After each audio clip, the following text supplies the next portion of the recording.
So welcome to this next episode of Life Under Lockdown. And this is a very, very interesting one because it's our very first time we've done a transatlantic interview with Father Nick, coming us from the Bronx today. So welcome, Father.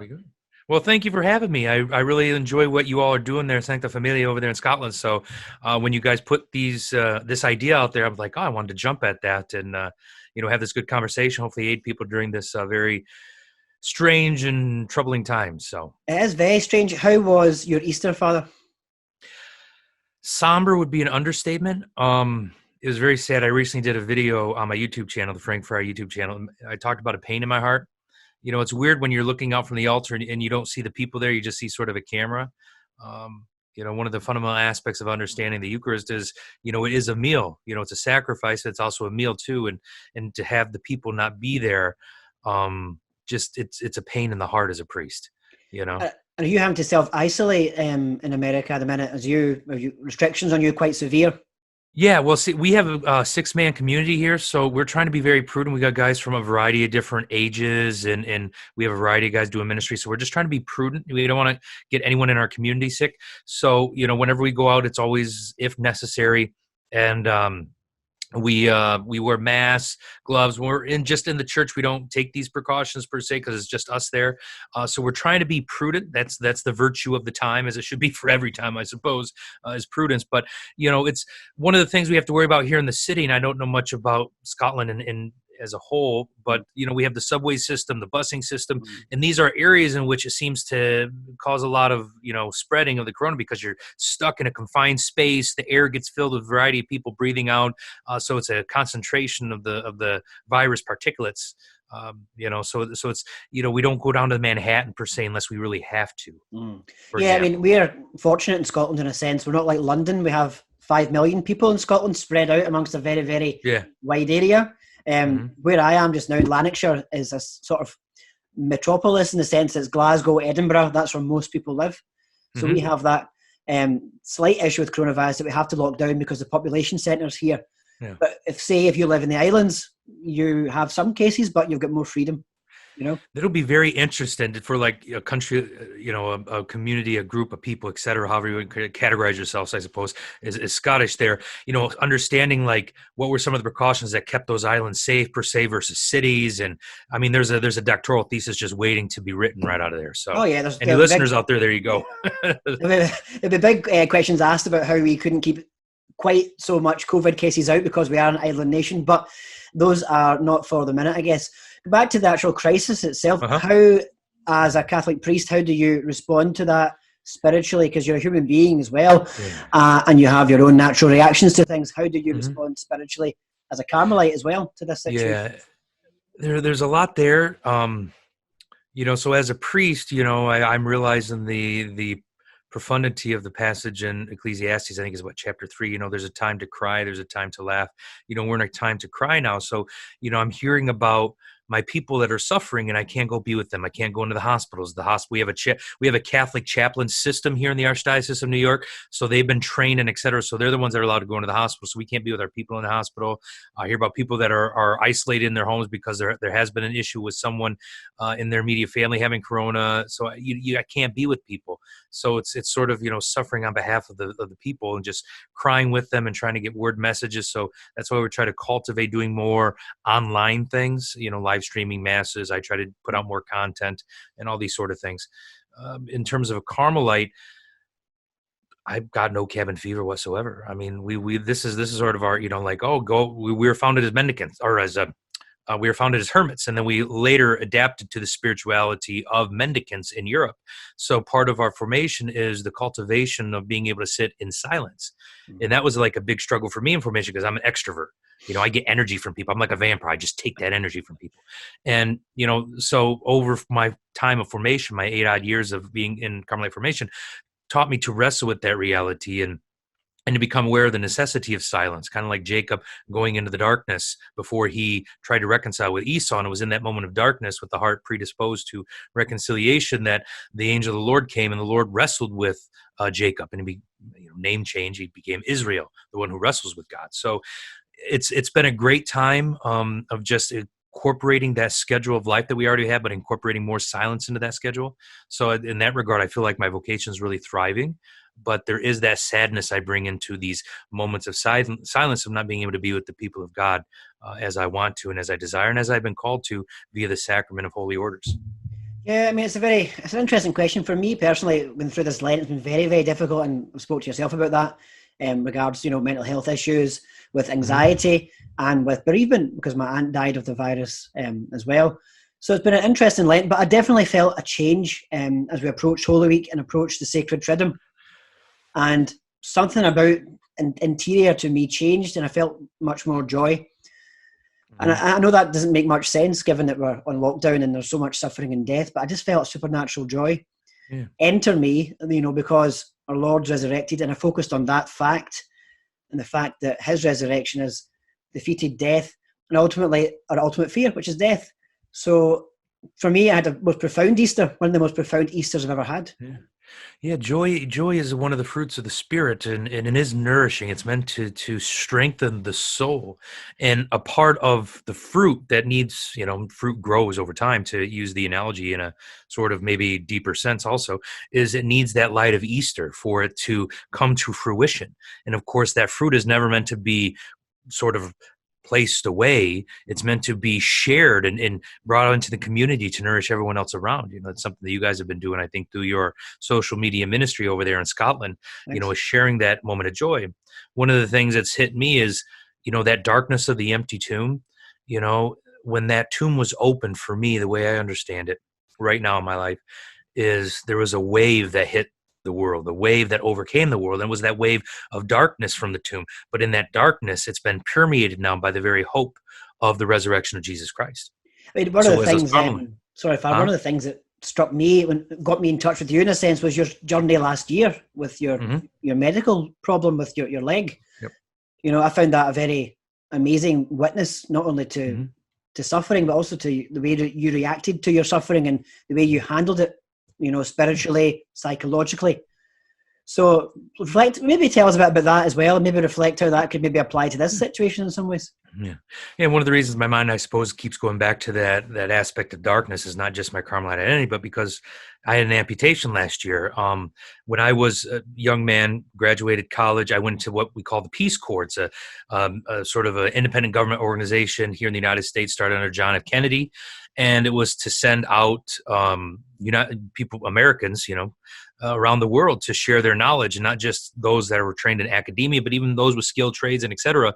And I was accepted into that program, and I went to West Africa, the Gambia, and I served there for about a year, but I was badly injured. And I got issues overall my feet and a lot of nerve damage and et cetera.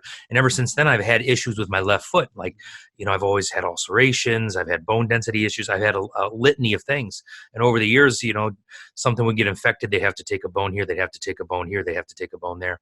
Finally, in 2019, I got really sick one weekend. And on St. Patty's Day, the 17th of March, I got to my foot doctor because my foot was really looking bad. And he's like, you are not in a good place. So he sent me down to a hospital in Manhattan. And the 26th of March, they took my leg off, So, and I know my Carmelite formation has prepared me for that. I still cry about it. There's certain days I have, I'm an angry dude by nature. That's sort of my go-to.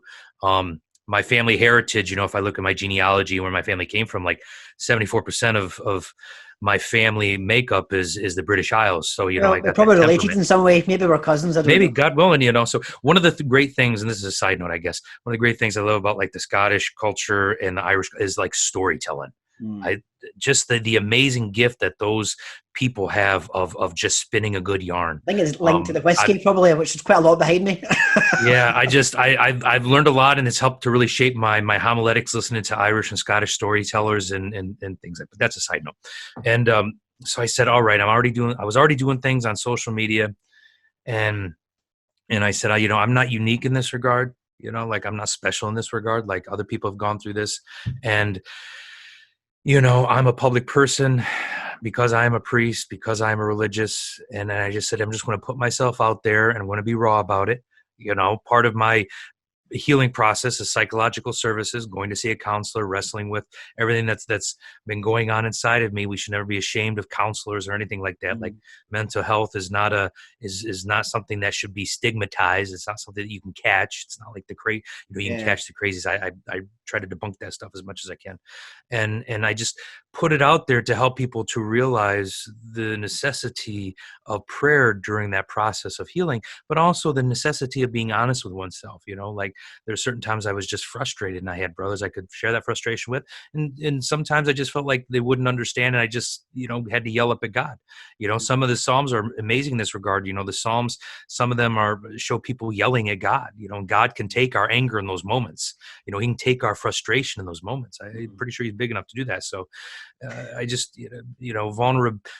I believe to my core that if I am not being authentic or striving to be authentic, and when I'm preaching and when I'm trying to share the message of the gospel, the people of God will become deaf because they'll know something is off. They may not have the words for it. They may not have the way to explain what's going on in their gut, but they'll know Father's not praying or Father's not doing this. They'll know in their core of cores. Yeah. And they shouldn't listen to me, rightly so, because I'm not striving to be authentic, to be in harmony with that presence of the Lord in my life. So I knew I just had to strive to continue that authenticity, and being extroverted kind of helped too, kind of put myself out there. And I just hope it's helped people along the way. Well, it has. And I'll give you an example of how you have actually done that. Mm-hmm. I mean, I was reflecting on Pope Francis's words at Easter about spreading a contagion of love and how love can spread.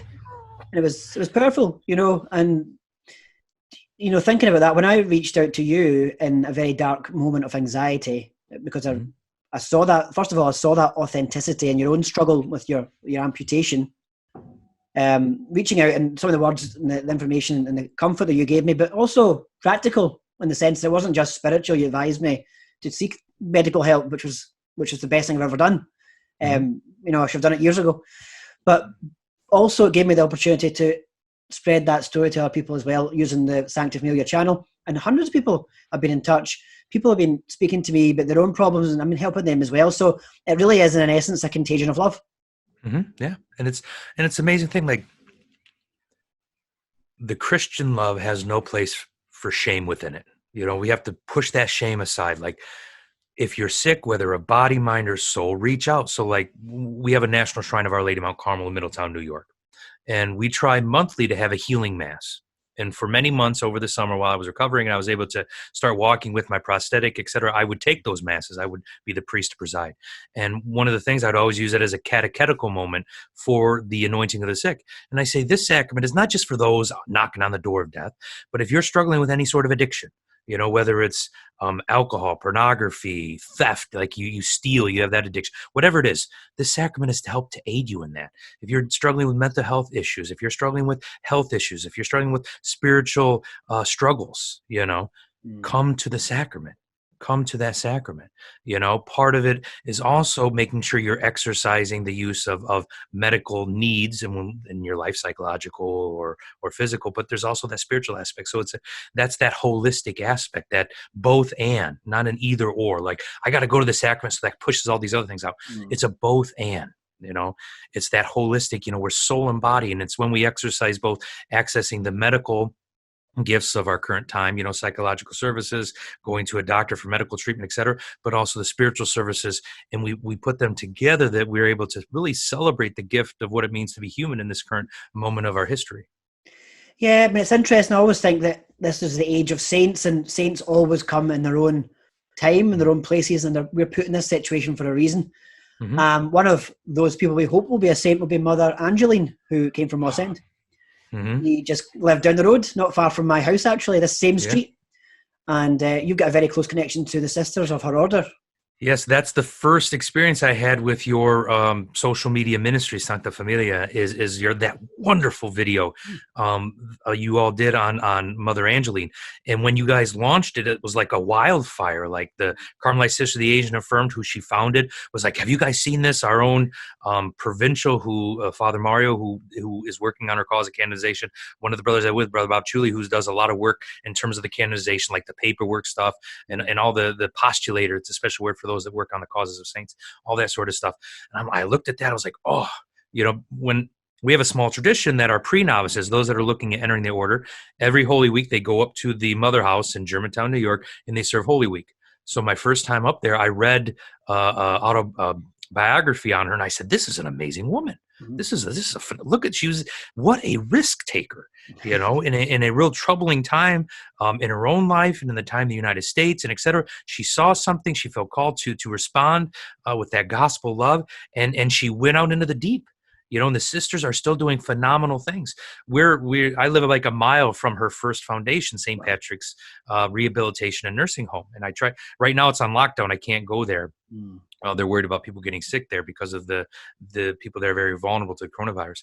But in the future, I look forward to going back there. But this amazing woman. So that was my first experience with you all. And I could see this amazing gift that you guys have within your ministry to just be able to not just convey information, but to give the excitement that is within the life of someone that has lived with such sanctity as she did. You really captured her. Yeah, well, I'm glad we did. Because there's always a kind of duty on us to do justice to a woman's life story, and especially someone so close to our hearts as Mother Angeline. But that again just shows you that there's providence and meaning in everything that we do. Because if we hadn't done that video, we wouldn't have been in touch with yourself. We wouldn't have spread other stories to other people. It all links, and I just think. Yeah, I like to call these like a tapestry moment, and if you look at the medieval tapestries on a wall, sometimes you're able to see that big picture, like that front of the tapestry, which is profoundly beautiful. But, sometimes the Lord allows that tapestry to be pulled away from the wall, and you could see the little cords, those little strands of those hands of the artist that allowed the beautiful image on the front to really pop. So it's one of those, when we're able to sort of see the image of both sides of that tapestry, we're able to appreciate the real providence of God. One of the great things I always like that quote from, you ever seen the film with Jim Carrey, Bruce Almighty? Yeah. I always like that quote from Morgan Freeman that to paint a beautiful picture, you have to use some dark colors sometimes. I haven't seen it in a while, but that's a pretty good line. And with Morgan Freeman's style, it probably sounds wonderful. Definitely. And I think, and being that, maybe your primary audience is in Scotland and stuff, but like one of the great things that you all did was you covered the relics of Teresa Lisieux going around Scotland. And to see the response of the Scottish people. I know over here, like in our houses, like we were talking about it, we were sharing videos, we say, well, isn't that just, as a Carmelite, it hits us in a beautiful way because she's our sister, but knowing that, you all are isolated over there now, going back to those moments where there was that communal aspect to see that's the kind of people that we are.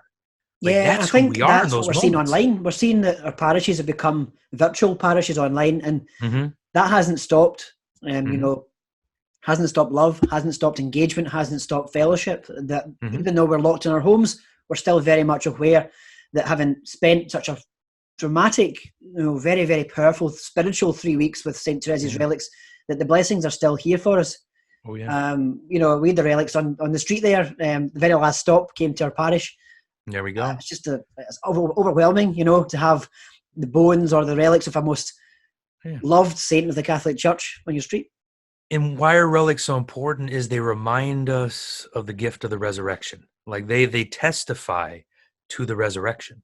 That's why relics are so important. I know some people, in the church or outside of the church want to, well, isn't that so macabre? Isn't that such like, isn't that so like medieval? And I'm like, do we believe in the resurrection of Jesus Christ or don't we? And if we do, why wouldn't we want to keep those that exemplify that life of holiness close to us? Yeah. We were planning in May, my parish where I'm at, St. Simon Stock, St. Joseph in the Bronx, we were celebrating our 100th year anniversary. And one of the things we had planned for this year was on the feast day of St. Simon Stock, May 16th, he was the one that received the brown scepter from Our Lady of Mount Carmel, a good Englishman. And hopefully that's not a curse word on this channel. You're okay. He's a good Englishman. We have a jawbone. The Irish province gave us the jawbone of his when we were founded. So we were going to bring that jawbone down from our shrine in upstate New York, and we were going to have an outdoor procession with the jawbone. Now, obviously that's been pushed back. We might try it later in the year or some other time, but that was one of our, and bringing that out. And sometimes one of our brothers has this relic of St. Patrick. So in the past, we brought out the relic of St. Patrick or some of the other saints that we have here, so for people to venerate, or for I or the other priest to give a blessing at the end with the relic. And it's a reminder whenever I bring out a relic that we believe in the resurrection. Yeah. In the relics of our saints and of our blessed and of our venerables remind us of that reality. Just right to my right over here, I've got a relic of Pius XII and Elizabeth of Hungary. Elizabeth of Hungary being that great saint that embodied the necessity to respond and care for the poor with all of one's being.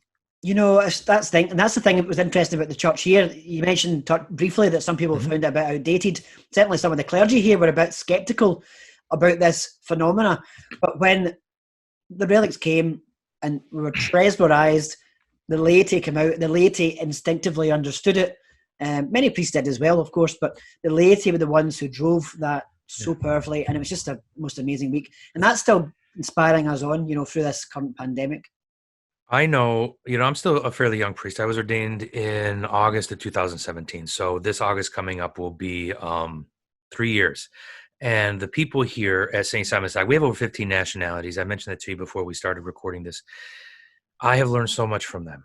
And being exposed, in one of my recent articles, I talked about being able to see the faces of the people. I have a devotion to the holy face of Jesus, an important devotion that arose in the Carmelite order, and being able to focus on the face of the suffering Jesus has allowed me to see the face of my people. And I've learned so much from the people. Like I wasn't raised Catholic. I was baptized as a baby. My mother's side was Catholic, but I came to the church in college. I was confirmed to receive First Communion in college, and being able to be exposed to different cultures that are still intensely Catholic, a variety of Hispanic and Latino cultures and et cetera, has just enriched me with some, particularly around funerals and death and how to one speak about the dying. It's been a great grace in my life that I've always been, thanks be to God, humble enough, open to learn from. And I think it's really enriched my imperfect life as a priest, but still my life as a priest. So. Yeah, interesting. Talking about the death thing, we obviously had a funeral in our family. We couldn't have the Requiem Mass or couldn't attend the Requiem Mass, rather. It was said in private for us. And then we could only be around the graveside, by 5 people, 6 people for safety reasons. So that's something that's really preying heavily in people's minds at the minute. What sort of comfort could you give to people who, I actually feel quite happy for my aunt because she lived a good life. She didn't receive the final sacraments. But I'm comforted that she had a rosary in her hand. She was praying till the last. She had a card of St. Therese. And that gave her family great comfort. But for those who maybe are struggling with that concept of not having the final sacraments, what advice would you give to them? There's 2 things that come to mind. One is look at the prayers of the funeral. What is the church praying? It's, some people, we talk about, well, we need to know the scriptures more. We got to read the scriptures. We got to study, and absolutely right. But also look at what the church prays. So look at the different prayers for the mass setting. What is the priest praying on behalf of the people of God? They're particularly, like in the past, like when I've dealt with suicides, for example, the prayer in the liturgy for the funeral of a person that committed suicide is profoundly beautiful and profoundly healing. Those words that are being prayed for, not just by the people there, but by the saints in heaven themselves, because a Requiem Mass, a service for funeral is not just something that is for the church here on earth, but it's something that's also being honored and celebrated by the church triumphant in heaven. So go to those prayers and make them yourself. You can pray those prayers too in your life, and what is the church asking for? And what does the church focus on during that time? They're profoundly beautiful. And the other one is, if you look at the anointing of the sick, there's something very special about that sacrament. And it's the only other sacrament where it's kind of like the baptism of a baby. Baptism of a baby, the baby can't testify to their faith. Well, if someone's in a coma, they can't testify for their faith. So the faith of those standing in around them. So the people of God are of the utmost importance in relationship to the anointing of the sick. It's not just the priest and the sick person. The sacrament calls for the family being around. It sort of presumes that. It sort of assumes that, I should even say. So realizing that, I don't know the state of a person when they die. God knows. But my faith says that our God is judging them in his mercy, and he will provide. We're not being presumptive in that way. We're saying this is who the Lord has revealed himself to be, for he is love. 1 John chapter 4, verse 16. He is love. So it's in those moments that our faith can aid those, even in those moments of death. So even though they're the ones going into the hereafter, our faith can aid them in that process and aid them in that journey. I think we're going to look and rely on our faith a real lot more in the next weeks and months to come. And I especially hope that the situation in America, which seems very grave at the minute, improves. Especially that you keep safe, Father, as well in your community. Yeah, hopefully I'm in New York City, but people have responded pretty well. Like people, you hear about a couple of issues every now and again of people sort of maybe getting together for a football game, like what we call soccer, and other things. But people have been responding quite wonderfully. Like I'm going, the Bronx is sort of seen as a very hard area. People live hard here. They're rough here. They're tough. People stand and wait in line patiently for entering into the pharmacy. People are trying to be charitable. People are calling people, checking up on people. So there's that human spirit of not just fraternity, but of charity is really showing itself. And in the United States, it's a huge country. So I know some of the rural areas, people are still a little bit skeptic. So I think they're hopefully coming around, and we can respond to the best of our ability as we seek to care for those that are the most vulnerable within our society. Well, thank you very much, Far, for your very, very interesting conversation. The first transatlantic talk from Sancta Familia Media. I'm honored and humbled. You guys keep up the great work too. You guys are doing wonderful, powerful things, and I'll share as much of your stuff as I can, on the platforms that I use. So. Of course, and I'm telling all my followers as well to follow yourself, the Friar. It's funny. I was telling my aunt earlier on I was going to do an interview via the phone, and she knew you already via my interactions. Oh, wonderful. Yeah. I have to tell you, just one more thing. So I have a list of 5 countries I want to go to before I die, and I can tell you right now, Scotland is on that list. Well, come on over. When this all finishes, come right here. God willing. So I would like to go there before I wouldn't even like to see the cities, just to go to some of the country rural land and just take in the farms and the air and listen to some people at a local pub and just it's on my list before I die. So hopefully God will. You know where we are. Come and see us and come and see where Mother Angeline grew up. Oh, I would love that very much. God bless. Thank you, Father. Thank you very much for your time. God bless.